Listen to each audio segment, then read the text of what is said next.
बिस्मिल्लाहिर्रहमानिर्रहीम। ख़ातिन हज़रात, अख्तर अब्बास का सलाम पहुँचे। बहुत सी ख़वातीन और कुछ हज़रात ने ये पूछा है कि हमारे घरों में सुख क्यों नहीं है, घरों में सुकून क्यों नहीं है। तो मैंने अपने गुज़श्ता तजुर्बात की रोशनी में और मुशाहिदात की रोशनी में सोचा कि अगर चीज़ों को लिस्ट बनाई जाए तो सबसे ज़्यादा क्या वजह बनती है जो घर के सुकून को खा जाती है या घर के सुख को वो सक कर जाती है। लाइक सबसे ज़्यादा बड़ी जो वजह है जो अब तक मैंने देखी है वो ख़वातीन का आगे से बोलना है। नंबर 2, ख़वातीन का मुसलसल बोलना।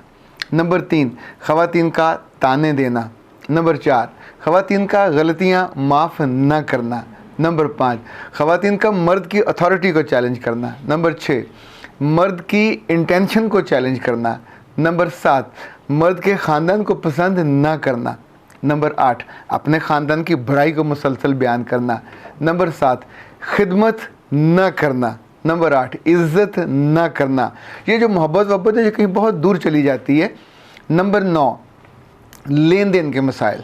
नंबर 10, अपनी गलती माफ़ करने पे इसरार करना कि मैं तो की नहीं और दूसरे की गलती पे हमेशा इसरार करना। 11, मुसलसल ताने देते रहना। 12, नाशुक्री करना, यानी जो नेमतें मिलती रही हों जब जी चाहे जूते की एक नोक पर रखे सबको भुला देना, और जो एक आध चीज़ को न मिली हो उसका गिला शिकवा इतना बढ़ा देना कि वो आसमान तक लगे कि हाय हाय महरूमी। अच्छा, जब ये सारी चीज़ें मुसलसल हो रही होती हैं तो अब सोचिए इसके बीच में औलाद भी आ जाती है तो नंबर 13, औलाद ना आए तो नंबर 14, और औलाद की तालीम की कमी नंबर 15, औलाद की तरबियत की कमी नंबर 16, जो अखराजात हैं उसमें म्याना रवी ना होना नंबर 17, यानी उसमें कोई बचत नहीं होती, मुसलसल सारे अखराजात हो जाते हैं। मेहमानों की आमद 18, और मेहमानों को कुछ देना या मेहमानों का कुछ लेके ना आना ये नंबर 19, और मियाँ साहब का देर से आना या जल्दी जाना 20।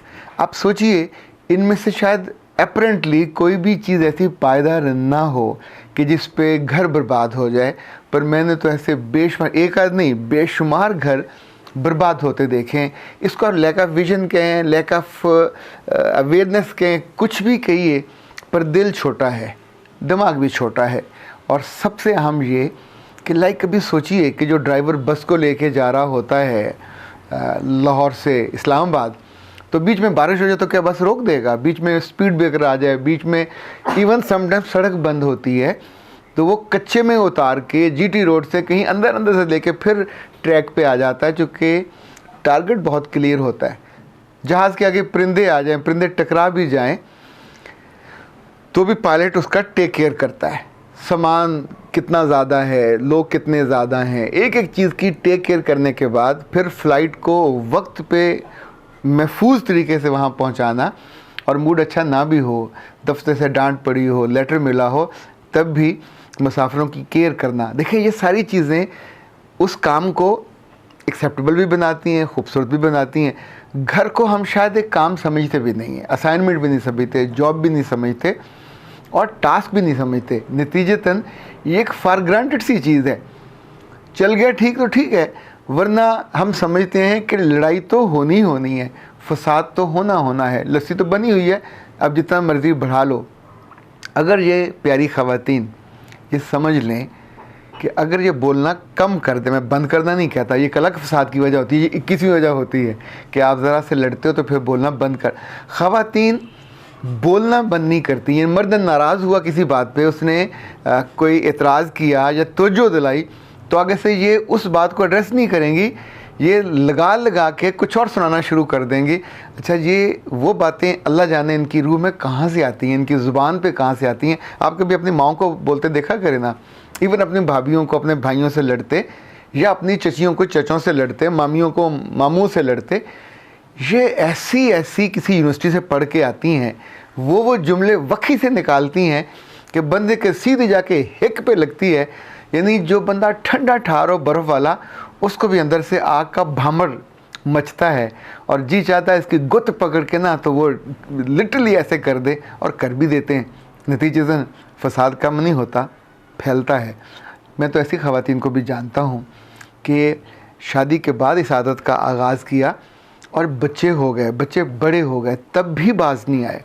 जो 22वीं वजह है घर में, ख़ानदान में बर्बादी की और बेचैनी की और फसाद की और दुख की, वो ये होती है कि चूँकि आदी हैं बोलने की, मर्द कहते हैं बकबक करने की, तो जब कोई घर में आया गया होता है, आएगा में कौन होगा? सास ससुर आए, बहुत अहम है, कोई नंद आई, कोई देवर आया, कोई मेहमान आया, दोस्त आया, तो ये ख़वातीन आए गए का भी लिहाज नहीं करती, क्योंकि उनकी ज़ुबान चलती है। उन्होंने कभी अपने की ब्रेकें लगाने का वो वाजिब ही नहीं समझा। देखिए, जब हम जा रहे होते सड़क पे तो बार बार स्पीड ब्रेकर भी आते हैं, फिर जब आप नहीं रुकते तो सिग्नल आते हैं। सिग्नल काहे के लिए होते हैं कि आप रुक जाओ। सिग्नल में भी झंडियाँ आती हैं 3 तरह की, ग्रीन से पहले येलो होती है, फिर रेड होती है।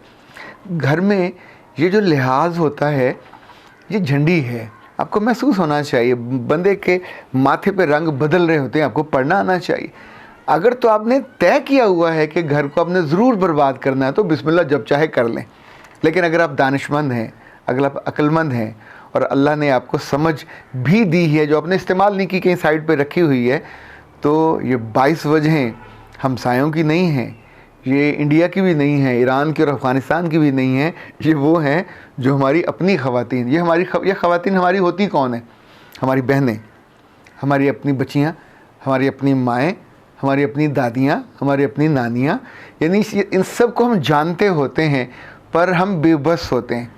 कुछ रिश्तों के बारे में हम उनको समझा नहीं पाते, हम उनको ठीक नहीं कर पाते। ये हमारी माँ होती है या दादी या नानी, इनका हम कुछ नहीं कर सकते, पर जो हमारे बस में है, लाइक पहले दिन जब आपकी मुलाकात अपनी बीवी से हो, तो वो तो ऐसा वक्त होता है जब आप उसको घोल के पिला सकते हैं कि बीबी मेरी ज़िंदगी में तुम अब आ रहे हो, तो ये कुछ चीज़ें ऐसी हैं कि जो मैं चाहता हूँ मेरी ज़िंदगी में ना आए।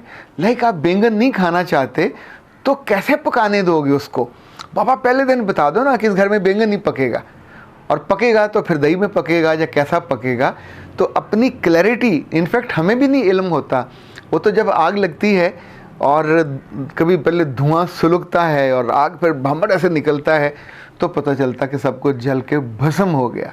किसी आए गए पे लड़ाई और उसमें मर्द की बेइज्जती हो जाए तो फिर रिश्ता नहीं बचता, फिर घर भी नहीं चलता। बच्चे चाहे 9 हों या 10 हों, ये घर की बाइंडिंग नहीं बन सकते अगर ख़ातून अपनी ज़ुबान को नहीं संभाल सकती, अगर ख़ातून अपने लहजे को नहीं संभाल सकती, और अगर ख़ातून को ये मर्ज़ है 23वां जवाब देने का, तो अल्लाह मुझे माफ़ करे, फिर तो दुनिया इधर की उधर हो जाए। दोनों के माँ बाप सामने खड़े, हाथ जोड़ के खड़े हों, उस ख़ातून के मुँह पे कोई टेप ऐसी बनी नहीं है कि जो ख़वातीन के मुँह पे लगाई जाए।